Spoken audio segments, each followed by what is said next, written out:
Hello, everyone. I'm John Featherston, the founder and CEO of RISMedia, and welcome everyone, and thank you for joining us for Lessons in Leadership. For those of you who are new to the series, our wonderful and dynamic host, Dermot Buffini, is the CEO of Buffini & Company, the largest training company in North America. Buffini & Company holds a very unique position in the marketplace. They lead more agents and they coach and train more brokers than any other company in the real estate industry. To give you a little context on just how many lives the Buffini & Company have changed, they've coached and trained more than 3 million professionals in 41 different countries. Suffice to say, they've helped countless agents, brokers, managers, and owners not only build great and lasting businesses, but also to build fulfilling lives. Dermot has been recognized as an RISMedia newsmaker, a finalist for the San Diego Business Journal CEO of the Year, and under his leadership, the San Diego Union Tribune has recognized Buffini & Company as one of the top workplaces in San Diego. We're honored to have Dermot here today, where he'll be doing a deep dive into the leadership with real estate industry leader and development expert, Amy Somerville. Please give a warm welcome to Dermot Buffini and Amy Somerville. Hi, John. Amy, how are you? I'm great. So excited to be here. Hi, Dermot. You took a lot to talk about, and I'll be back in a little bit after you've had a discussion to ask some questions from the audience. Have fun. All right. Thank you. Well, Céad Míle Fáilte Macara. Now, before you're wondering if I lost my mind, that's actually an Irish welcome. And what it means is 100,000 welcomes, my friends. And the reason I'm saying that to you is because I'm coming live to you today from my hometown. I'm in Dublin, Ireland, and I'm at a friend's office here, and I'm so excited to join you for Lessons in Leadership. And as John said, for many of you, as you know, this show is just about leadership, and it's about learning from people who know how to do it and who have learned how to do it and enjoy doing it. And as I said, you're my friends, and I have a great friend with me today, Amy Somerville. Welcome, Amy. Thank you so much. I'm so excited to be here. Well, I'm going to give a little bit of a brag sheet on you, but Amy and I are friends. We've worked together for almost over 10 years now. In a previous life, Amy was one of the head honchos, one of the largest brands there is, RE/MAX. She was a VP of professional development, and then a bazillion other things when it came to engaging the industry and her agents and brokers and teams.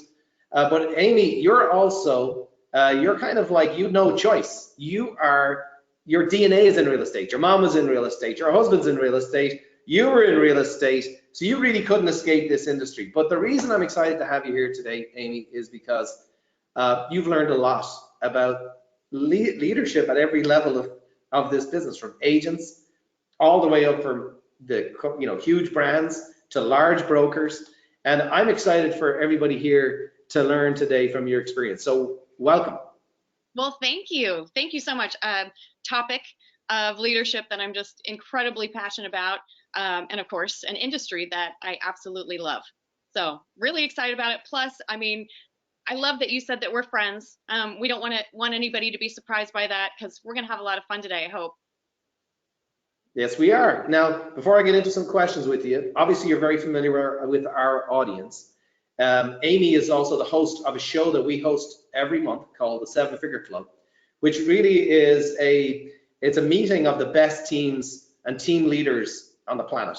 And Amy is going to share today a little bit about her experience of dealing with teams, because today we're going to get kind of tactical. We're going to get into the world of, well, what does it mean to lead? And especially when it comes to teams.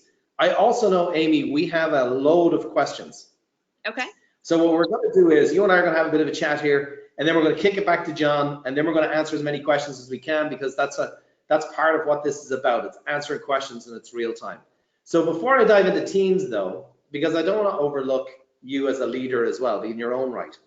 And this is a little different take today, because we're going to get into really a lot of the questions the audience have about leadership. But I want to ask you, first of all, like, who is somebody that has inspired you as a leader? So I could have known that you were going to ask that question, and it sounds like such an easy question, but in actuality, it's really hard for me to answer. A couple of years ago, I was interviewed in Forbes, and a Forbes article actually on women in leadership, and I was asked the same question. And I answered with a few people, probably because of their varying impact on me as a professional, as a person.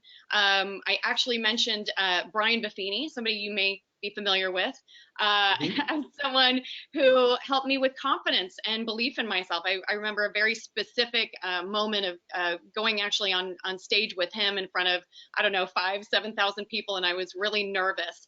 And he said to me, you know, gave me the best advice, you know, possible. I was pacing behind the stage, getting kind of in my own head. And I said, you know, I'm sorry that you have to see this, Brian. And he said, oh, Amy, you know, if there's ever a moment that you're not doing this behind the stage, you should probably never do it again. Because that anxiety, that the pacing, the freak out that I was having was a compliment to the value that I wanted to provide the audience. And so like that just really helped me with you know, being nervous to public speak, or being uncertain to do something, getting out of your comfort zone, or actually being in a space that that pushes you beyond your comfort, is a space where you know what you're doing is you're passionate about, right? You actually really care about. So I mentioned Brian as one of them in the article. Another person that you know, a previous boss and mentor, Mike Ryan, is somebody that I mentioned in that article as being somebody who is an incredible advocate for me, created opportunities, again, pushed me out of the comfort zone. I think that's a major part of, as far as attributes of great leaders, is somebody who's going to push you and a belief in you that you can handle, you know, the push that they're giving you, the nudge, we'll say.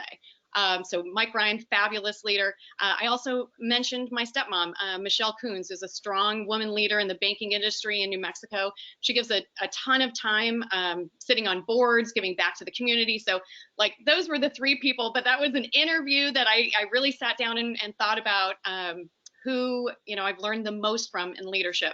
But if I were to be completely authentic with you and vulnerable, I would tell you that my answer is probably not going to be the answer that you would want from me, because I would say that if I ask myself that question, who have I learned the most from in leadership?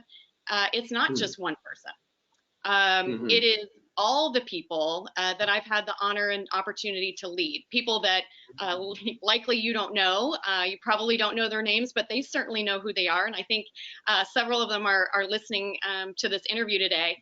Through the goods, the bads, the toughs, the exciting wins.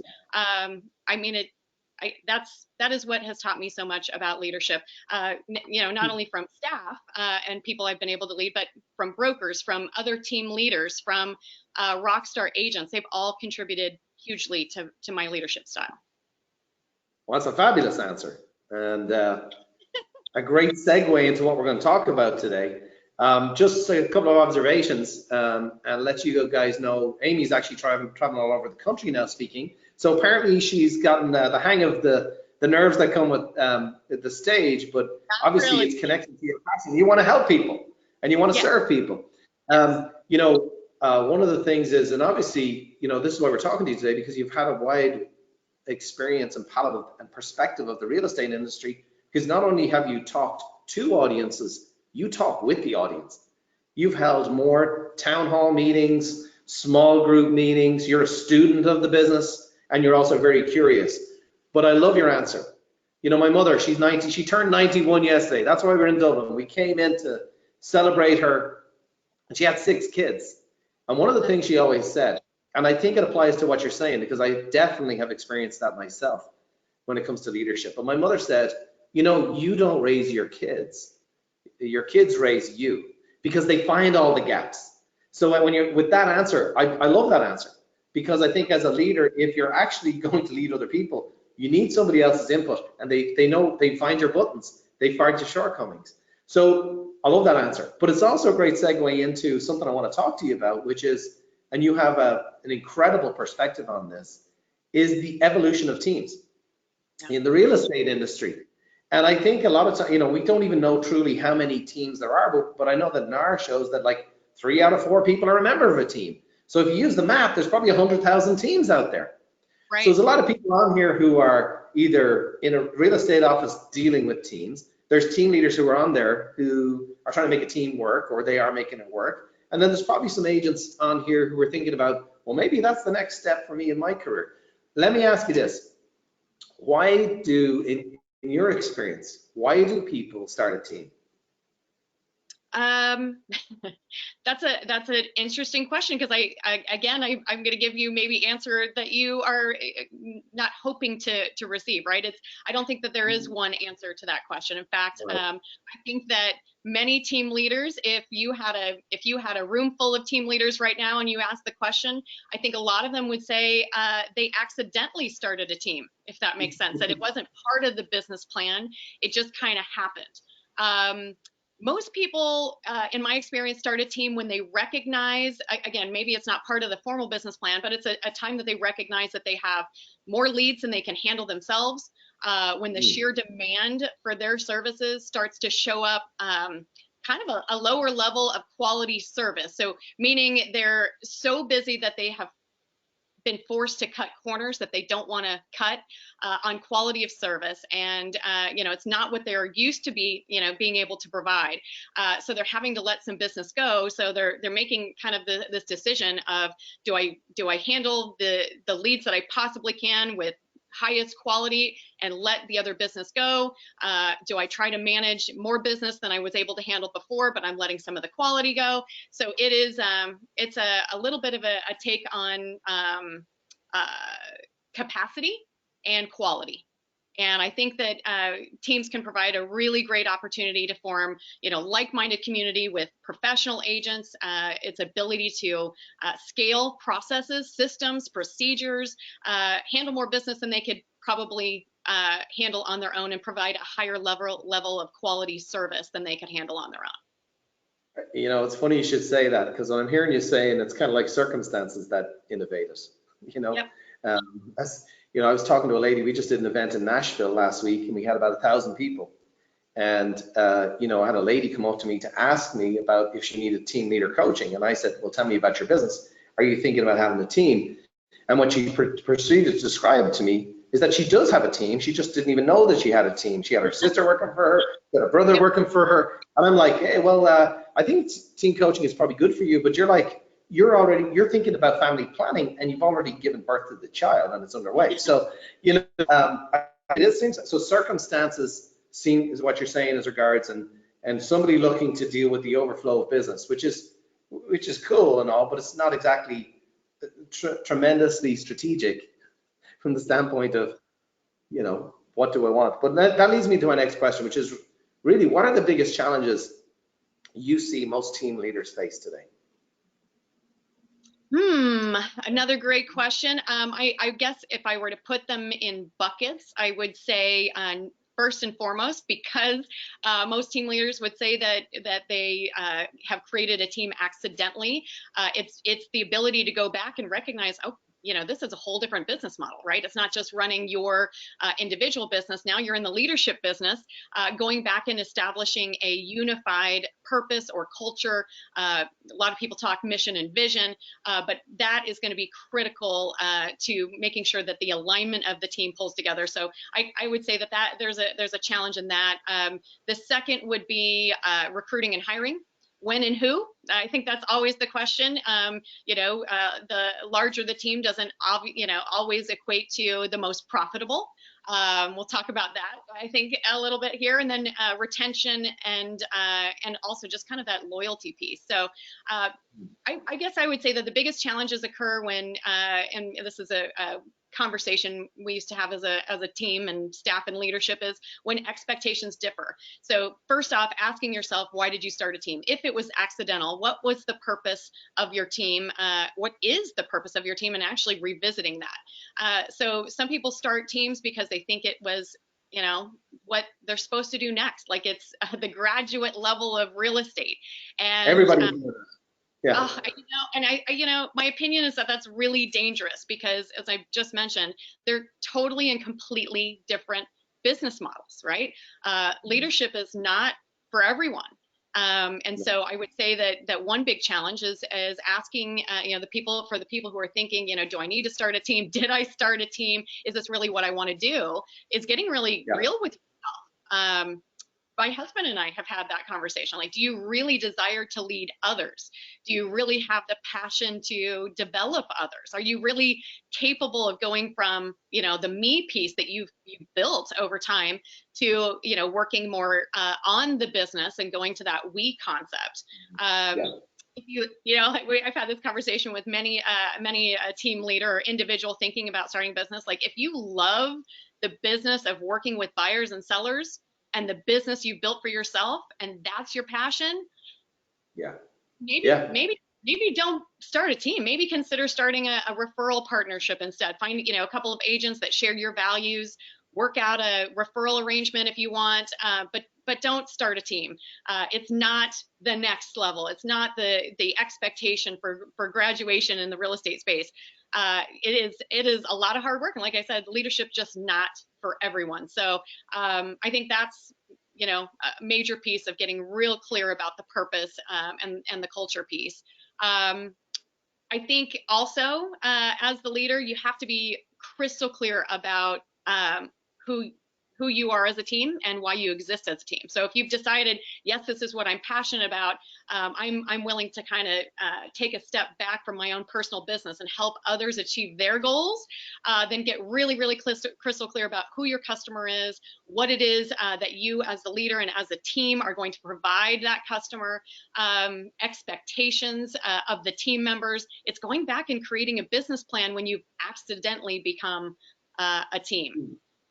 So I got a lot more questions here and trying to line up the direction I want to go, because I mean that's a very thorough answer and it promotes more questions. So let's talk a little bit about, maybe from the standpoint of, I say most people end up in that side, they end up with a team. They're like, what the heck? They haven't considered. I'm saying, as you said, about what are the questions you need to answer before you decide.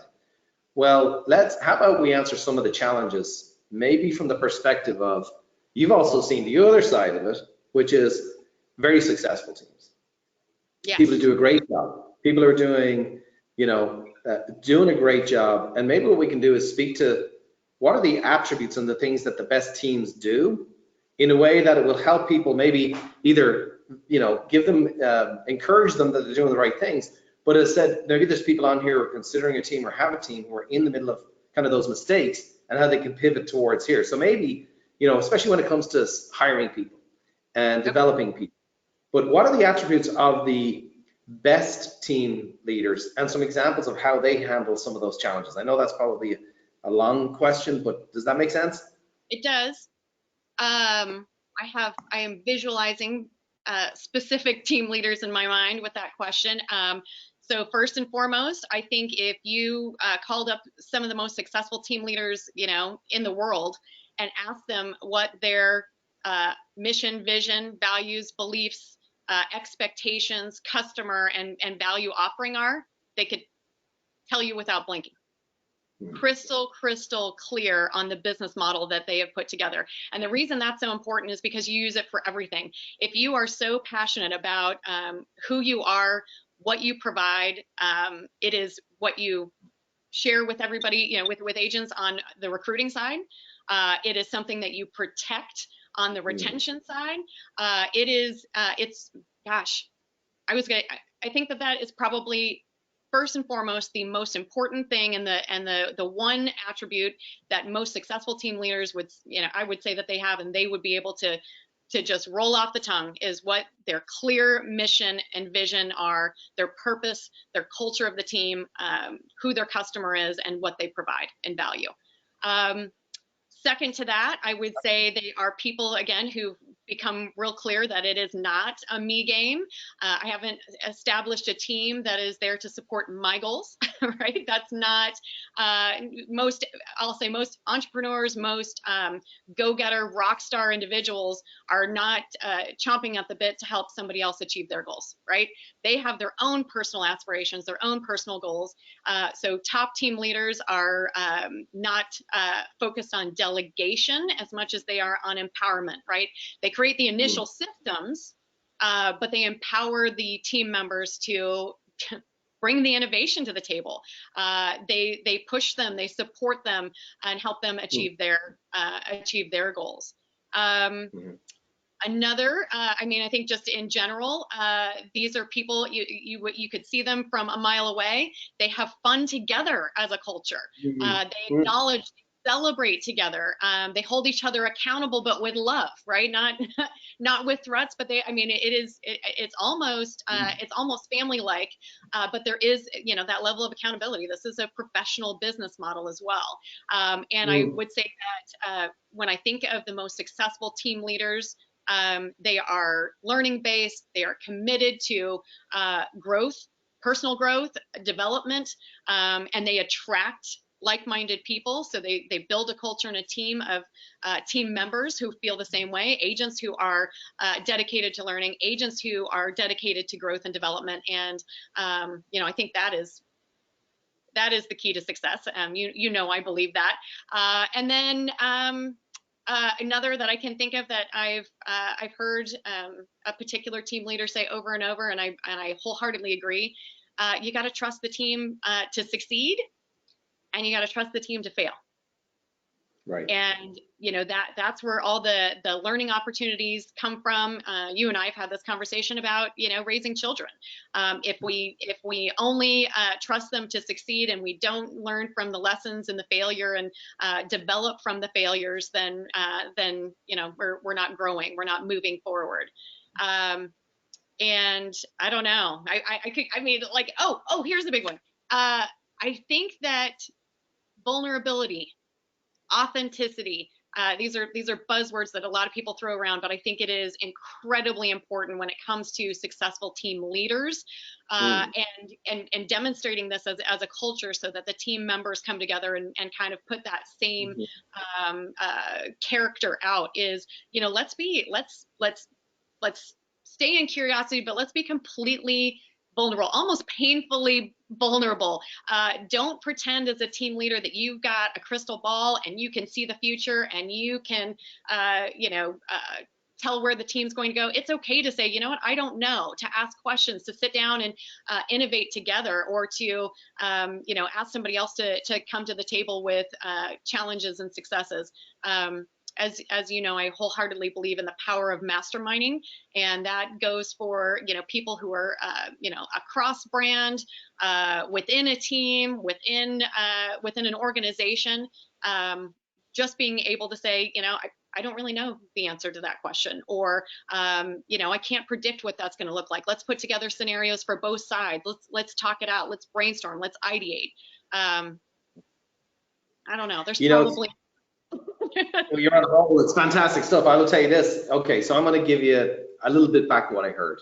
Okay, because I think what you just said would work for running a Fortune 500, would work for a brokerage, a team, an individual. I think it would work for dating advice and parenting advice. Yes. So here's what I heard you say. First of all, know who you are. Know exactly what you're good at, what fires you up, what your purpose is. Know who you are, and then attract who also is similar, like-minded. Maybe they're different than you, but at least they know who you are. And then the expectations can be, look, here's how I do business. Here's how I roll. Here's how I am. And as you said, you know what? When people know what to expect of you and what you can expect and depend on of each other, well, conflicts tend to dissipate.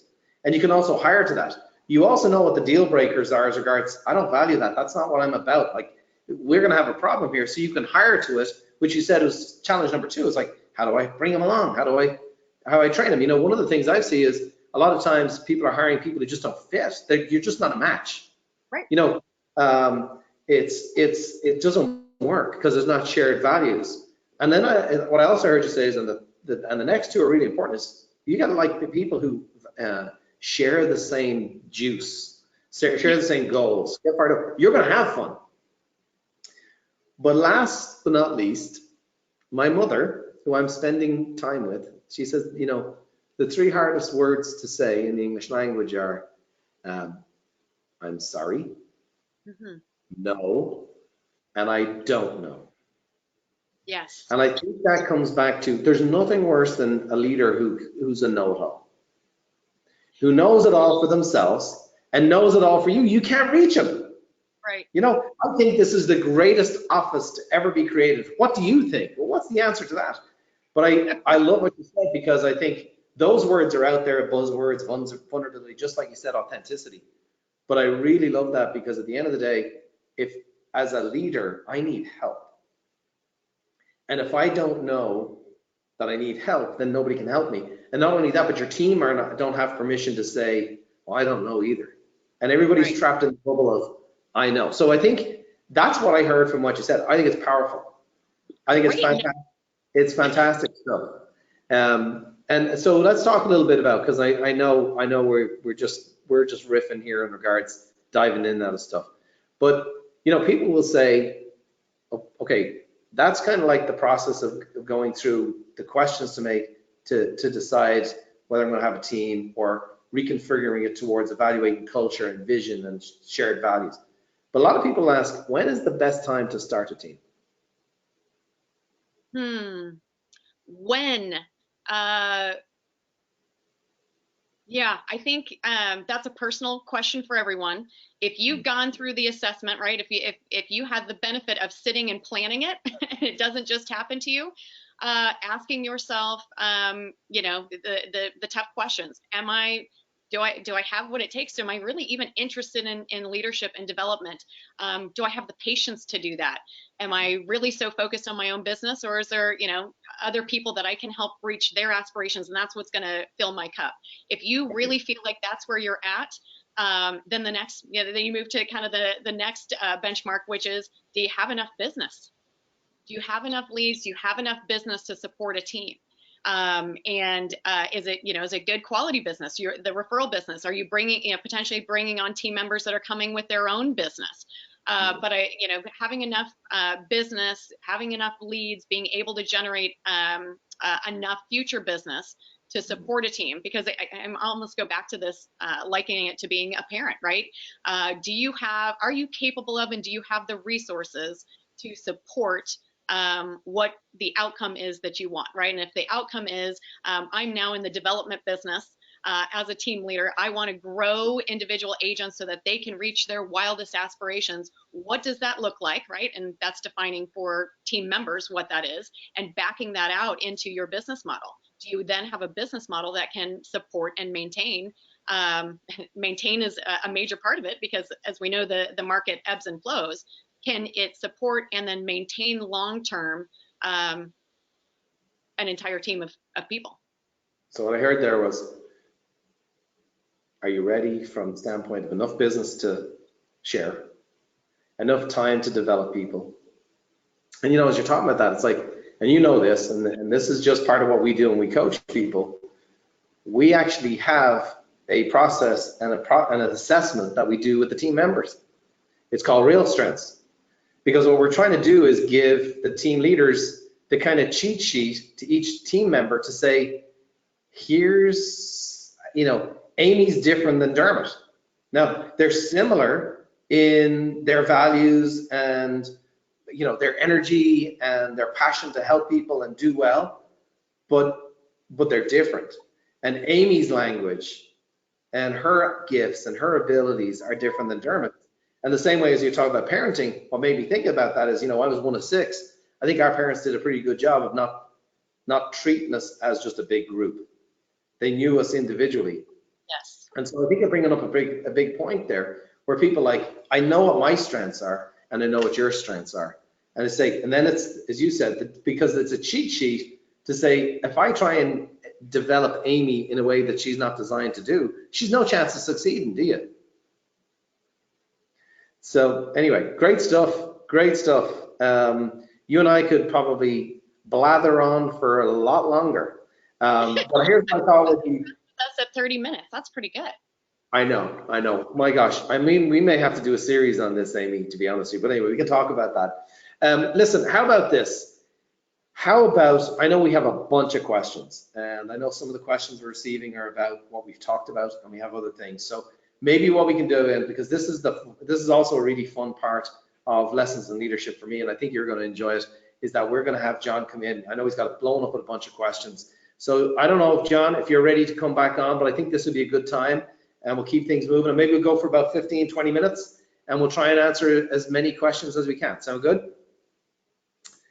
Hello, John. That sounds great. Actually, I've been taking copious notes, and the two of you, it's great to hear the two of you go back and forth and talk about, examining not just your career, Amy, and what's made you successful, but Dermot sharing his line of questioning obviously comes from his experiences as being a great and a dynamic leader. So I do have some questions. I have many questions, and I'm going to start with probably the first one that resonates, because I think a lot of people in the audience, not just for themselves, but for a number of the new agents that they're either training or they're mentoring, they'd like to know, how can I show leadership to new agents? Ladies first. Amy, why don't you have a crack at that? That is a great question, and I think teams are an awesome opportunity for newer agents to come in to focus on development, to learn the ropes a little bit, and great place for mentor programs. I think the quick answer to leadership to new agents is demonstrate it, but also going back to the authentic, vulnerable side. Tell your story. Right? I think it's real easy for newer agents to come in and say, oh, this business, this business is really easy. People are making money with their eyes closed. We all have a story, right? This is not an easy industry. It's not an easy business.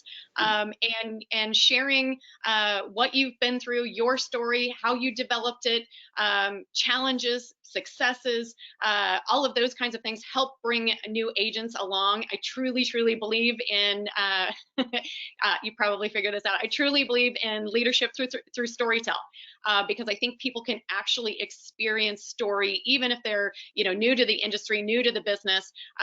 So through mentor programs, development, obviously I'm big into development, coaching, training, and then also, just so that they know that you're there to protect them, that you are willing to fight for them, because of what you've been through your story.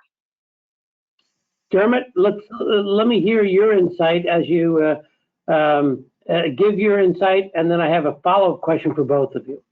Well, I think that Amy, I don't have anything more to say. She nailed it. All I can say is share from my own experience. So let me tell you, we have 250 employees. We have tens of thousands of clients we work with.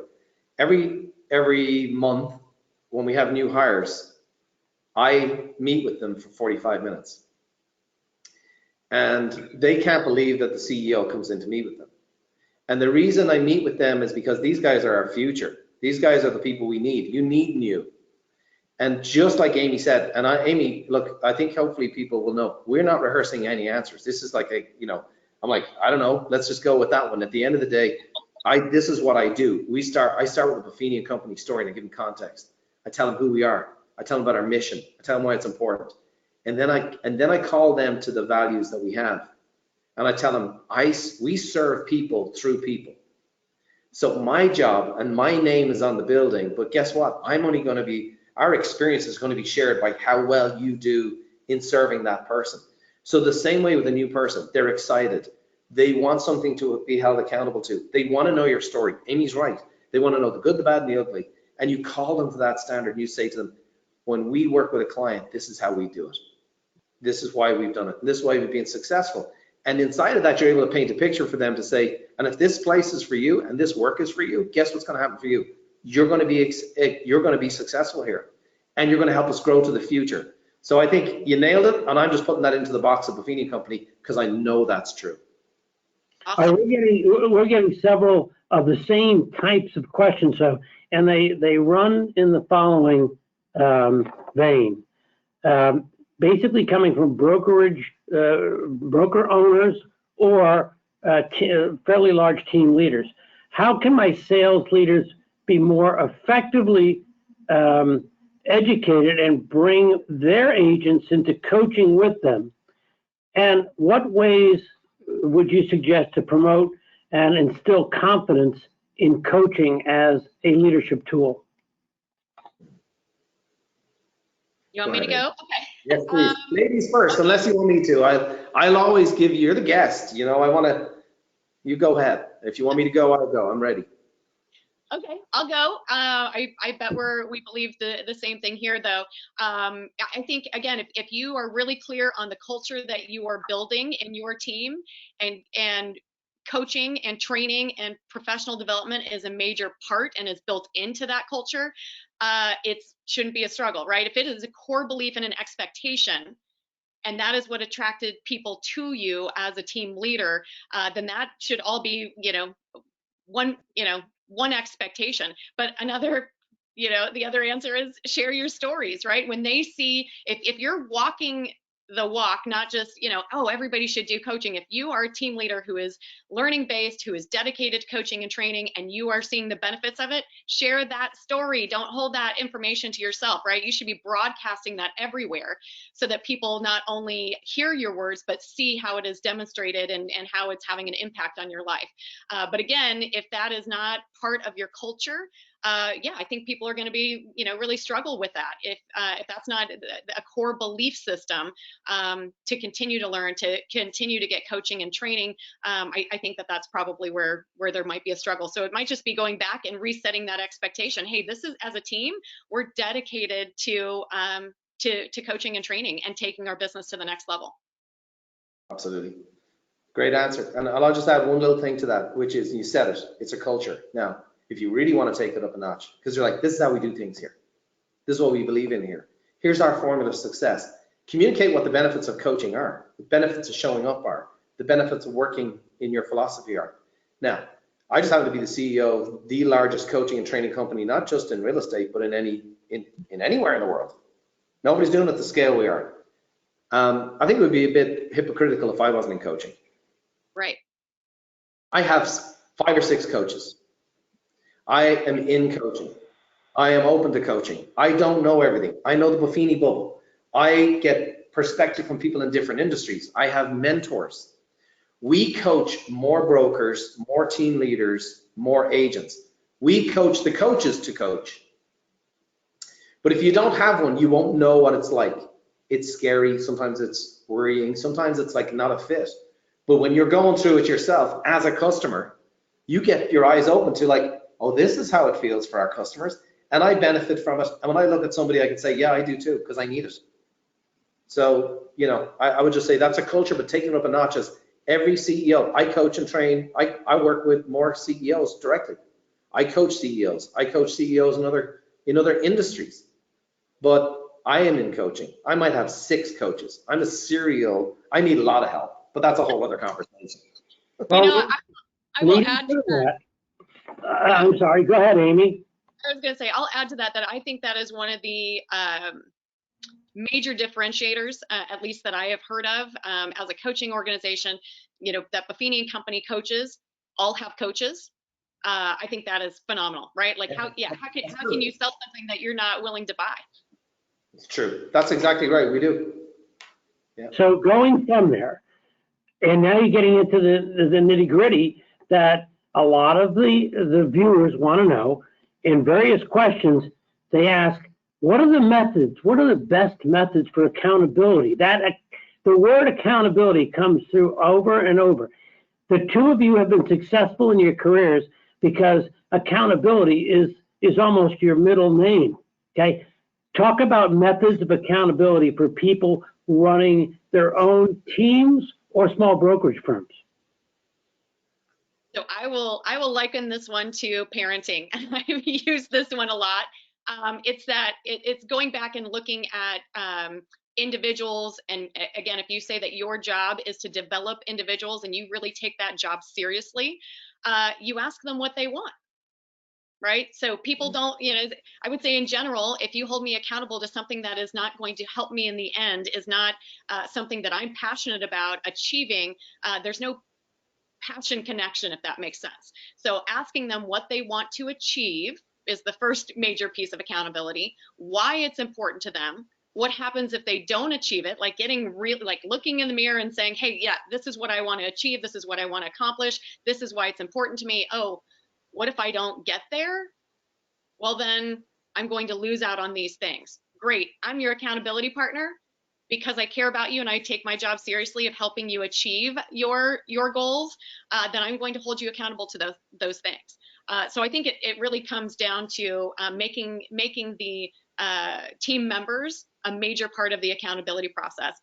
It's something that I do in parenting in some ways is, okay, so what do you think happened today, sweetheart? Okay, how do you think you could have done things better? Okay, well, what would you do if you were me? It gives them, it's empowering to say, this is what I want. This is, this didn't maybe go the exact way that I wanted to. And yeah, this is how I should be held accountable to it. I mean, we could get into systems and checklists and transaction management kinds of things, but I think when it comes to accountability, the having a passion connection to it and being very clear that your role as the team leader is to help them achieve, then you would be relentless on the accountability piece. Well, yes. And I love that graciousness of how you deal with that with your kid, right? It's like, what would you do? Engage them in a discussion. That's a great way to do it. So I'm just going to throw words matter. So I had somebody, and I can't remember where it was, so I'm not going to claim it for my own. It was somewhere along the road, somebody said this to me. Accountability is kind of hard because at some point I'm going to show up or I'm going to hide from you if I feel like I'm failing. It's like, John, darn it. Now it works in a group because you're like, hey, show up anyway. Even if you didn't get it done, just show up. Because showing up is 9/10 of the law, is 9/10 of success, okay? I have a lot of people who work for me and they're all different. Paula said to me, don't hold them accountable, hold them capable. That's great. Some people are capable of running 6-minute miles. I got news for you. When I was back here in Dublin playing soccer, I probably could run it in a little bit less than that for 90 minutes because I was playing soccer every day. Not happening today. I'm not capable of it today. But that doesn't mean I can't be fit. It doesn't mean that I don't have the metabolism of a 26-year-old. I don't have the legs or the back of it. So everybody being held capable to what they're capable of doing. And instead of killing somebody saying, we all run 6-minute miles and that's how it's going to do it. Like, no. Are you capable of running 17-minute miles when you're doing 18? Are you capable of doing 16.5-minute miles when you're doing 17? We're going to celebrate the heck out of that. So holding people capable to what they want to participate in, just like what you said, asking a question to engage somebody, say, well, I can't do 6 miles, but I could do 17.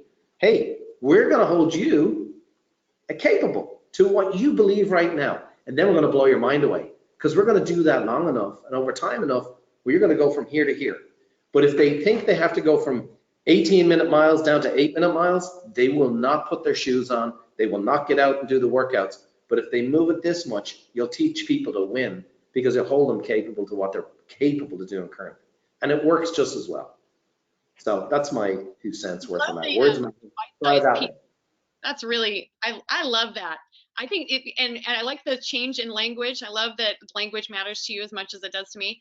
Accountability for some reason has gotten this really negative connotation. I think it comes from if you don't do this, there will be a punishment or a consequence. We've got to change the way we look at accountability because accountability is goal achievement. It's not, oh, what happens if you don't? That's a real negative failure mindset to begin with.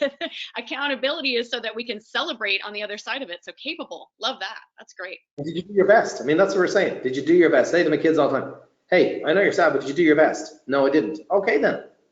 That's right. What is your best? You're both spot on with your answers, and I know you're resonating with all of those that are tuning in.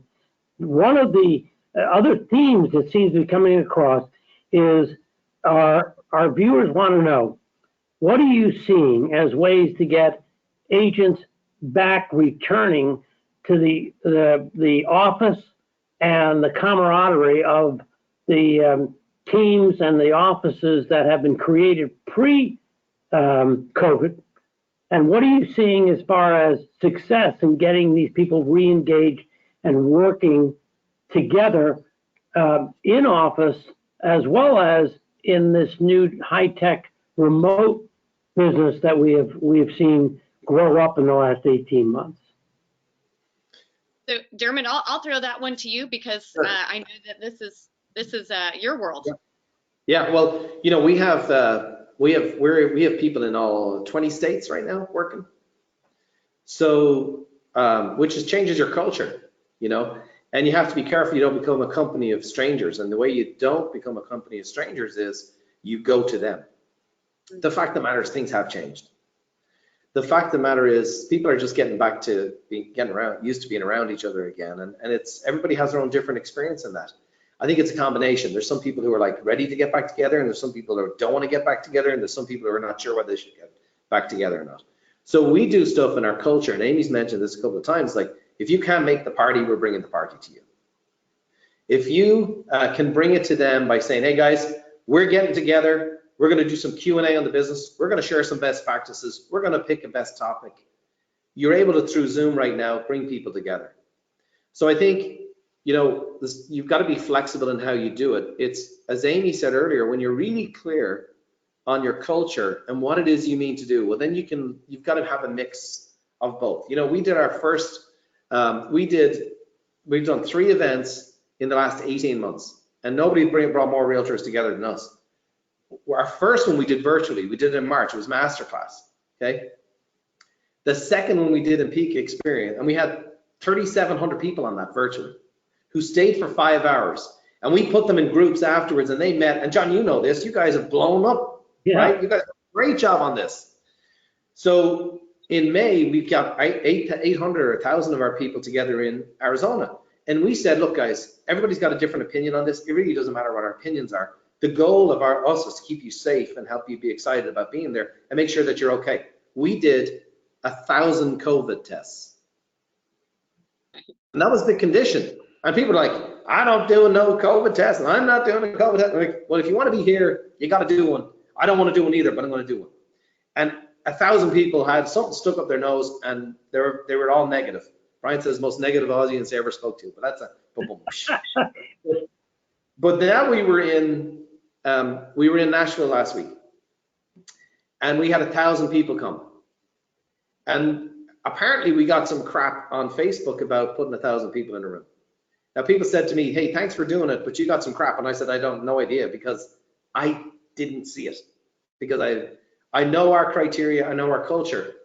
At the end of the day, if you don't know how to handle, if you don't know what you're comfortable with at this stage, or you don't know how to manage this, I don't know what to tell you. So we have a mixture of virtual stuff, we've got a mixture of in-person stuff, and it's changed. And so you got to bring people into the office who want to come into the office. If they don't come into the office, you got to bring it to them and get creative. Maybe you make it fun. Maybe you may have somebody come in and talk about budgeting. And they're like, hey, we're going to help you put an extra 20 grand in your pocket this year. Maybe you get Buffini and Company some of the content and you share it and let them have a discussion around it. Our training is being done virtually through mentors. They're pushing the content out, putting people in groups virtually. So be creative. And I know this is a long answer, but at the end of the day, it has changed. The good news is we can change with the change. What doesn't change is why we're doing what we're doing, which is inspire people, to bring people together, to support your culture so they can go and serve their customers in such a great way that they get referrals, make a load of sales, have more net income, and take some bloody time off. Nothing has changed for us. That's it.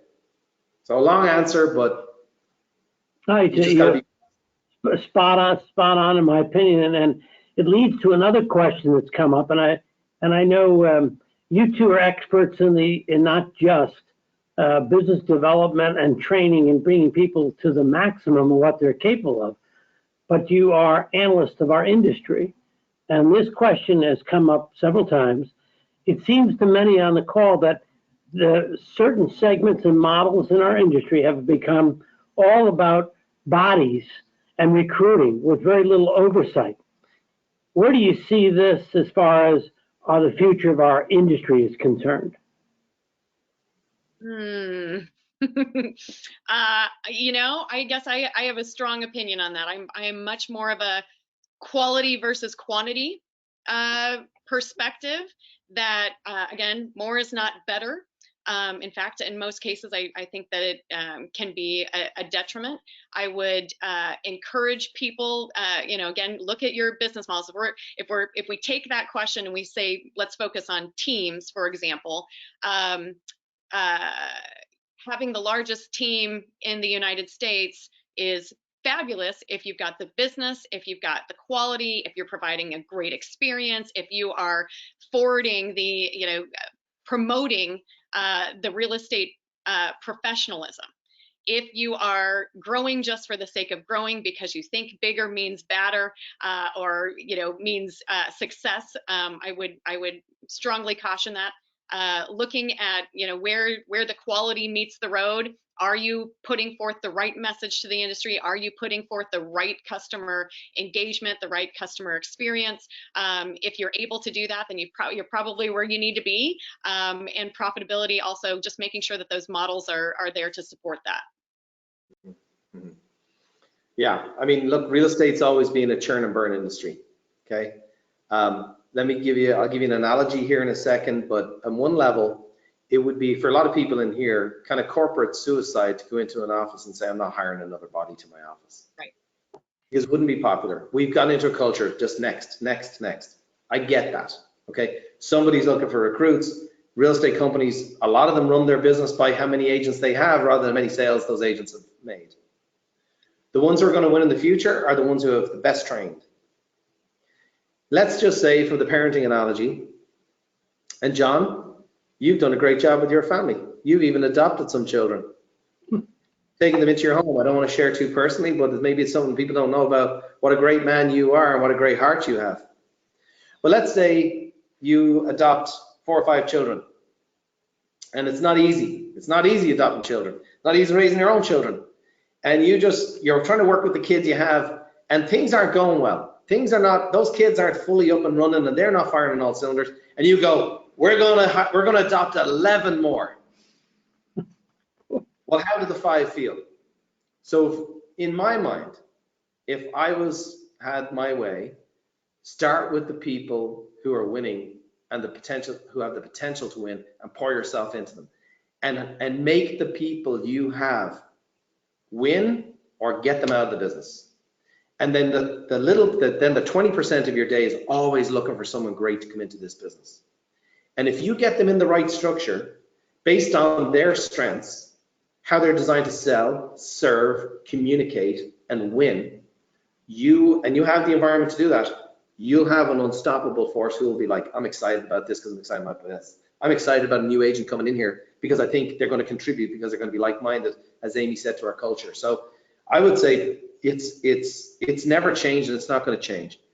The bottom line is, we've got to help the ones who are winning to win more and have more fun and be more professional.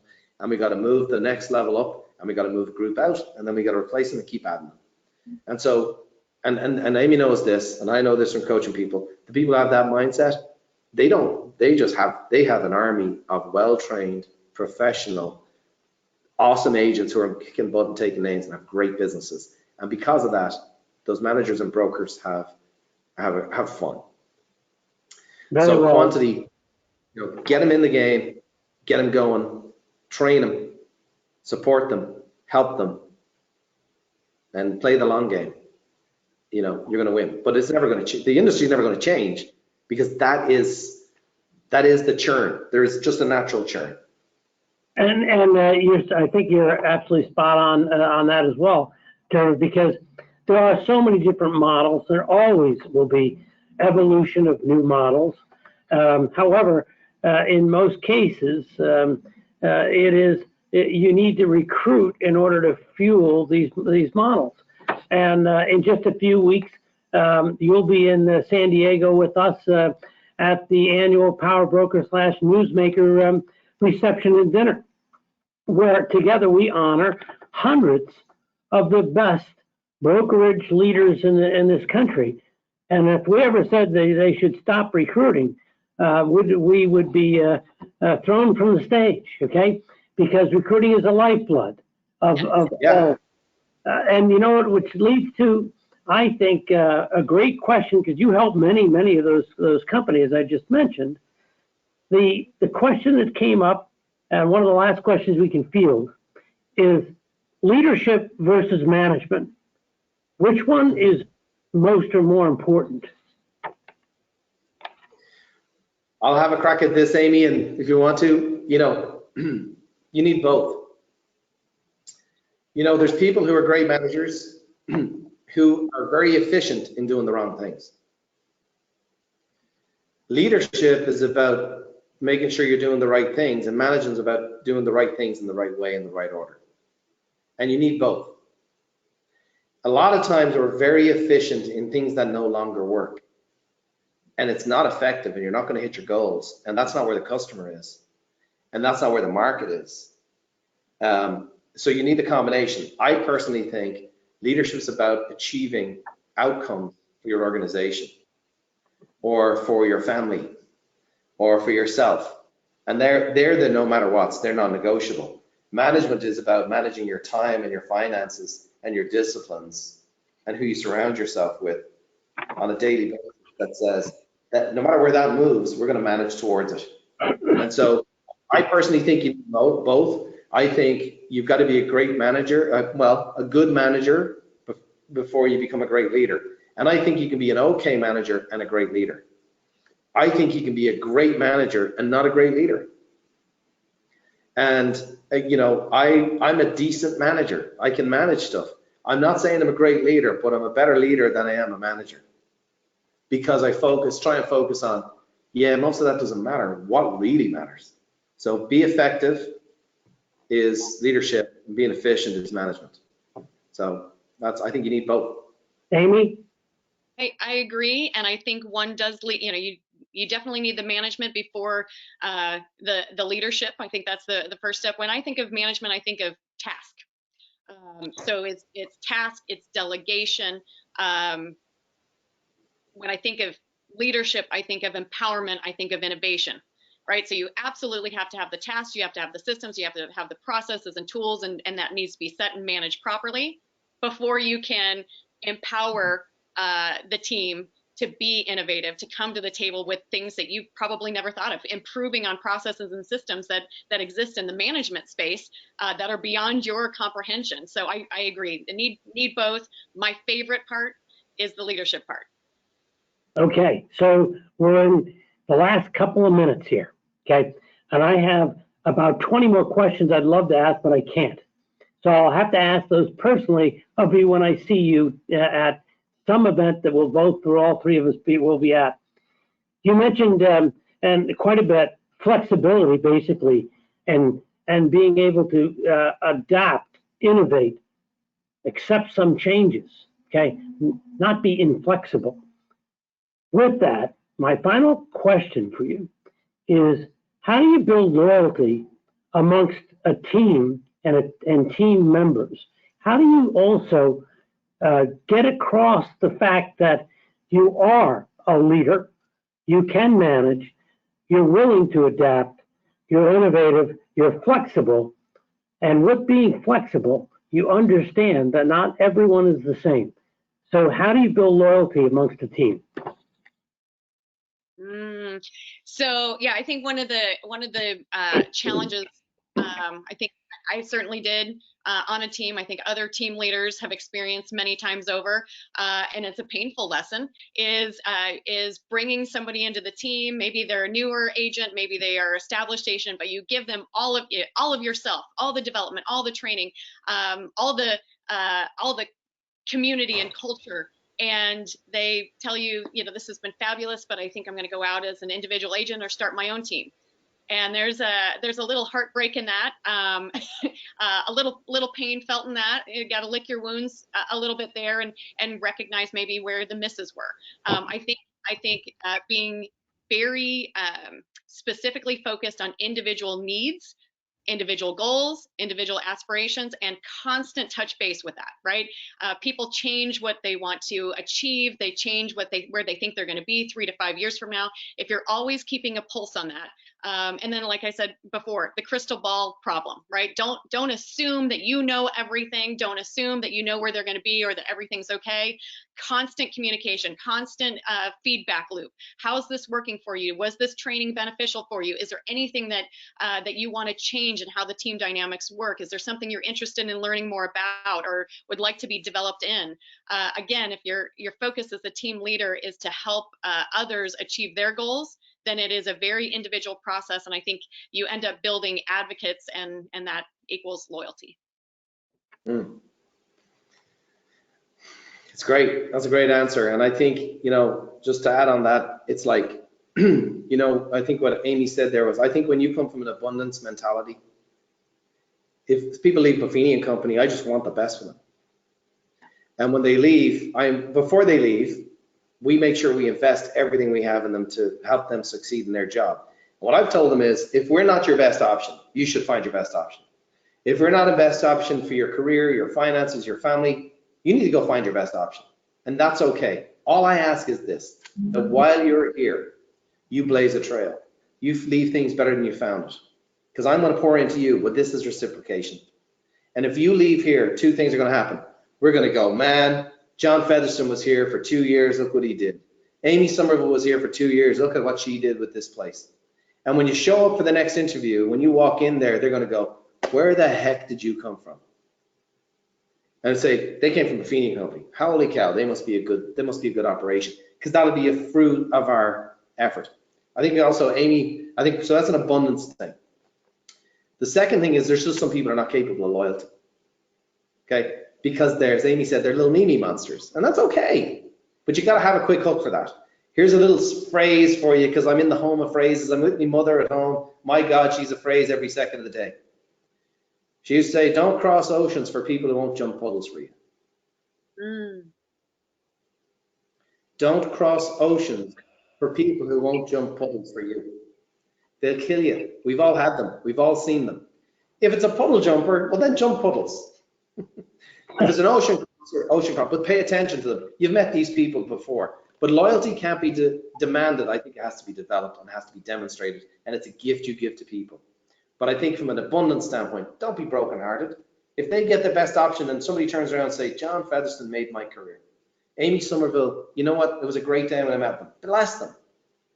Best of luck to them. And I think if you change your focus on it, because people want to go for it too. So I think it would be cool if we had a company that helped a lot of people get to where they want and they got to go for it. So I know it's a long answer, but Amy, a lot of what you said there, think of that. So Dermot, that's a great way to end it. And because what you were just summarizing, in my humble opinion, is what makes you, your brother, and your entire company so successful, is because you treat people the way you want to be treated, and you treat them with respect, and you're giving them your all to help them be the best they can be. Same thing with Amy.